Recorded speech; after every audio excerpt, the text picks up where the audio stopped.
Hello everyone. So we are solving the back exercise of the chapter solutions and today we will discuss question number 25. So the question is, amongst the following compounds, identify which are insoluble, partially soluble and highly soluble in water. आपको कुछ compounds given है बेटा, आपको बताना है कि इनमें से कौन से कंपाउंड्स इनसॉल्युबल होंगे वाटर में, कौन से पार्शियली सॉल्युबल होंगे और कौन से कंपाउंड्स हाईली सॉल्युबल होंगे इन वाटर. क्लियर? तो सबसे पहले तो देखो वाटर क्या होता है बेटा. स्ट्रक्चर बनाए तो हम ऐसा होता है H2O, ऑक्सीजन पे होगा पार्शियल नेगेटिव चार्ज और इस हाइड्रोजन पे पार्शियल पॉजिटिव चार्ज. तो हमें बहुत अच्छे से पता है कि जो वाटर है वो फॉर्म करता है बेटा हाइड्रोजन बॉन्ड्स, मतलब वाटर में प्रेजेंट होती है हाइड्रोजन बॉन्डिंग. ठीक है, तो ये हाइड्रोजन बॉन्ड्स बना लेगा. और ये कौन सा कंपाउंड है बेटा? This is a polar molecule या फिर हम कहेंगे पोलर कंपाउंड, राइट. तो जो इसके साथ हाइड्रोजन बॉन्डिंग कर पाएगा वो उसमें इजीली सॉल्युबल हो जाएगा और जो नहीं कर पाएगा वो क्या होगा बेटा, या फिर जो नॉन पोलर होगा वो क्या होगा, इनसॉल्युबल इन वाटर. ठीक है, तो फर्स्ट पार्ट से चेक करें. First one is phenol. Phenol का फॉर्मूला क्या होता है? C6H5OH. C6H5 is the benzene ring and यहां पर है OH. अब बताओ ये पानी में सॉल्युबल होगा या नहीं होगा? ये होगा बेटा पार्शियली सॉल्युबल. पार्शियली सॉल्युबल ऐसा क्यों? ये जो OH ग्रुप है ये तो हाइड्रोजन बॉन्डिंग कर लेगा वाटर के साथ, लेकिन ये जो है यहां पर C6H5 ये बहुत बल्कि सा ग्रुप है, इसीलिए हाइड्रोजन बॉन्डिंग उतने एक्सटेंट तक नहीं हो पाएगी. समझ आ गया? सेकेंड पार्ट देखो. सेकेंड पार्ट में क्या दिया है आपको बेटा? टॉल्यूइन. Toluene is C6H5CH3. अब इसमें बेंजीन रिंग पर OH की जगह क्या होगा? CH3. ये क्या होगा बेटा? This is insoluble in water. Insoluble क्यों? क्योंकि ये जो आपके पास CH3 है ये भी नॉन पोलर है और जो C6H5 है वो भी नॉन पोलर है और वाटर आपका पोलर है. और हमें बहुत अच्छे से पता है लाइक डिसॉल्व्स लाइक, है ना. जो पोलर कंपाउंड्स हैं वो पोलर में डिसॉल्व होंगे और जो नॉन पोलर कंपाउंड्स हैं वो नॉन पोलर में डिसॉल्व होंगे. ठीक, तो ये है नॉन पोलर, इसीलिए क्या होगा? Insoluble in water. समझ आ गया? यहां पर आप चाहो तो लिख सकते हो दिस इज नॉन पोलर. ठीक है, अब देखें थर्ड पार्ट. थर्ड पार्ट में क्या पूछा बेटा आपसे? Third one is formic acid. Formic acid क्या होता है? HC_O and this is OH. क्या यहां पर पोलैरिटी है? बिल्कुल है, this is a polar compound.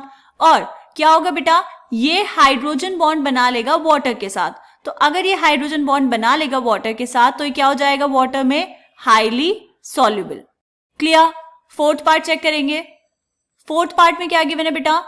Ethylene glycol. Ethylene glycol क्या होता है? कार्बन, यहां पर एक और कार्बन और यहां लगे हैं दो OH ग्रुप्स. ठीक है, तो यहां पे हो जाएगा CH2 and this is also CH2. अब बताओ क्या ये वाटर के साथ हाइड्रोजन बॉन्डिंग कर पाएगा? बिल्कुल कर पाएगा. क्यों? क्योंकि यहां पर ये जो है OH और OH ग्रुप, इनकी वजह से क्या आ जाएगी बेटा? पोलैरिटी आ जाएगी. ये भी पोलर मॉलिक्यूल है. ठीक है, तो यहां पर ये क्या होगा? Highly soluble. हाईली सॉल्युबल क्यों? क्योंकि ये बना पाएगा हाइड्रोजन बॉन्ड विथ वाटर. तो यहां पर लिख लेंगे कैन फॉर्म हाइड्रोजन बॉन्ड्स. ठीक है बेटा, 4 पार्ट क्लियर हो गए हमारे. अब हम देखेंगे फिफ्थ पार्ट. फिफ्थ पार्ट में क्या है बेटा? क्लोरोफॉर्म. क्लोरोफॉर्म का फॉर्मूला क्या होता है? CHCl3. अब ये जो कंपाउंड है ये पोलर तो है, लेकिन फिर भी ये क्या करता है? ये वाटर के साथ हाइड्रोजन बॉन्ड नहीं बनाता. Can't form hydrogen bonds with water. Hydrogen bonding कौन कौन कर पाते हैं? जब हाइड्रोजन जुड़ा होगा किससे बेटा? फ्लोरीन से, ऑक्सीजन से या फिर नाइट्रोजन से. ठीक, तो वाटर के साथ हाइड्रोजन बॉन्डिंग नहीं कर पाएगा तो ये क्या हो जाएगा बेटा? ये होगा insoluble. This is insoluble in water. ठीक, उसके बाद रहता है आपका लास्ट पार्ट. सिक्स्थ पार्ट में क्या दिया है आपको? पेंटेनॉल. पेंटेनॉल का मतलब क्या है बेटा? 5 कार्बन एटम्स की चेन और लास्ट में अल्कोहल. तो बनाएंगे CH3, CH2, CH2, CH2 and this is CH2OH. This is pentanol. अब देखो बेटा यहां पर ये जो OH ग्रुप है ये तो पोलर है, इसकी वजह से क्या होगा? ये सॉल्युबल हो जाएगा वाटर में. लेकिन यहां पर पीछे आपके पास प्रेजेंट है 5 कार्बन एटम्स की चेन और ये जो 5 कार्बन एटम्स की चेन है इसकी वजह से ग्रुप क्या हो गया है?